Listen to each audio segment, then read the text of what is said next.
Hey guys, Troy here. This is my presentation on glomerulonephritis. I chose this topic for my pathology presentation because my uncle had this disease a long time ago, so I figured it'd be a cool opportunity to learn more about this disease and do it for my presentation. Yeah. So, what is glomerulonephritis? Glomerulonephritis, abbreviated as GN, is inflammation and damage to the filtering part of the kidneys, the glomerulus.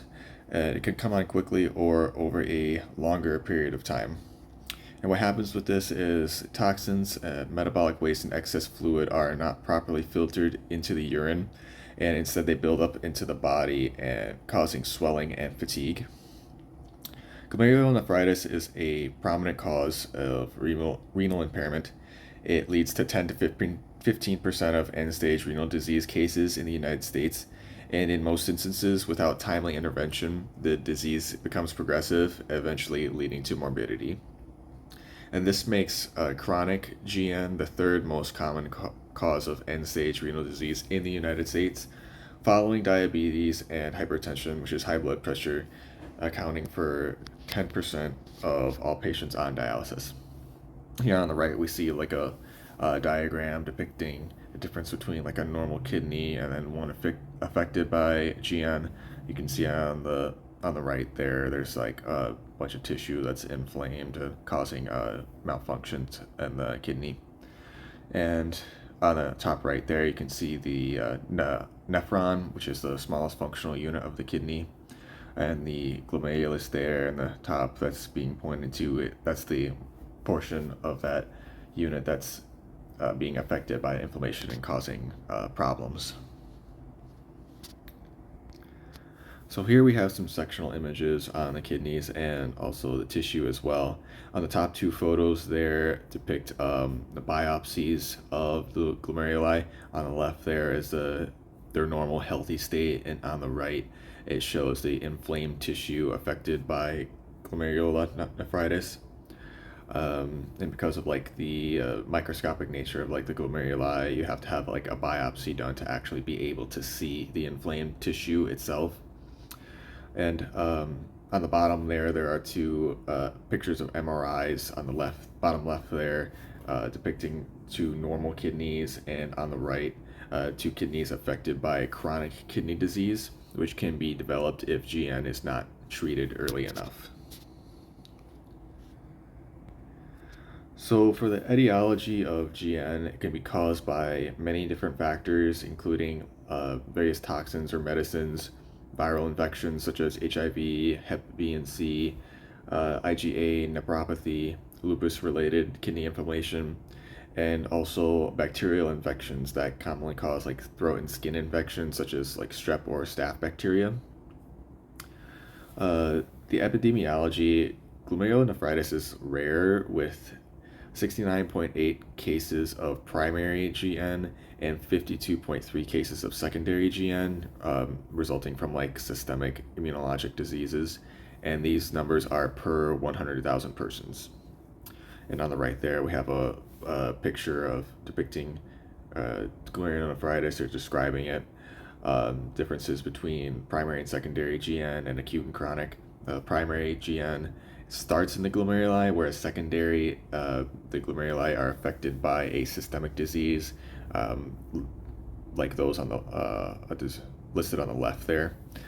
Acute GN symptoms develop suddenly and resolve with treatment, usually, and if it's allowed to go chronic, if acute disease is not treated soon enough, the disease process develops.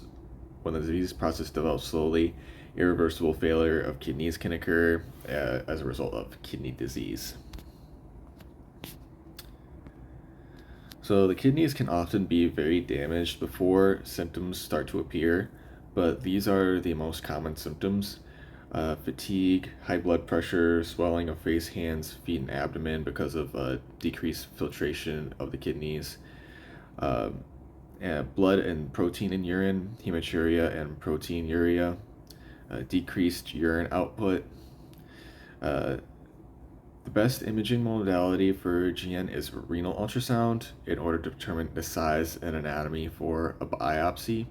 MRI and CT can also be used to image renal disease associated with GN if the acute has progressed far enough to a chronic stage in which kidney disease has then been allowed to develop. So for treatment and prognosis, acute GN is treatable if caught soon enough and it has not progressed to the chronic state, eventually leading to kidney disease. Secondary glomerular diseases are often associated with a systemic disease, which mostly resolve with the management of the underlying cause, such as like any infections or viruses or whatever that may be causing it. But unfortunately, once GN has become chronic and progressed to kidney disease, this cannot be cured. Treatments focused on slowing progression of the disease and preventing further complications. Treatments may include blood pressure medicines such as ACE inhibitors that protect blood flow into the kidneys. Corticosteroids may be used to decrease inflammation that leads to scar tissue within the kidneys. Diuretics, also known as water pills, may be used to remove excess fluid in the body through more urine production. Diet changes, including eating less protein, sodium, and potassium, which can cause like stress on the kidneys when they have to filter those out. Dialysis to remove waste and fluid from the blood after the kidneys have stopped working. And the final method of treatment would be a kidney transplant in the event that the kidney disease has progressed far enough to where renal failure is evident, and that replaces your diseased kidney with a healthy kidney from a donor. All right, and these are the references I used to research this topic. I hope you guys enjoyed this presentation and learned more about a disease you may not have known existed before this presentation. All right, thank you very much.